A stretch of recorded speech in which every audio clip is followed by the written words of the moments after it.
పిల్లవాడి రూపంలోనే పరమశివుని యొక్క ఆత్మలింగం భారతదేశం దాటకుండా గోకర్ణంలోనే ఉంచినటువంటి మహానుభావుడు విఘ్నేశ్వరుడు పిల్లవాడిగా సాధించాడు.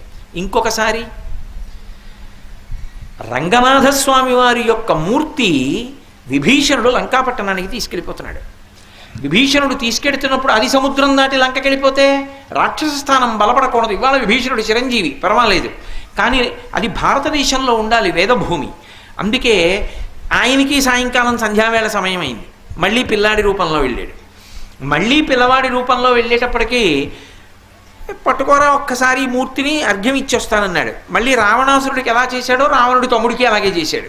3 మాటలు పిలిచే లోపల స్వామిని అక్కడ పెట్టేశాడు. పెట్టేసేటప్పటికి ఇప్పటికీ శ్రీరంగంలో రంగనాథస్వామి అలా ఉండిపోయారు అంటే కారణం కేవలం విఘ్నేశ్వరుడి యొక్క అనుగ్రహం చేతనే రంగనాథస్వామి వారి మూర్తి అలా ఉండిపోయింది.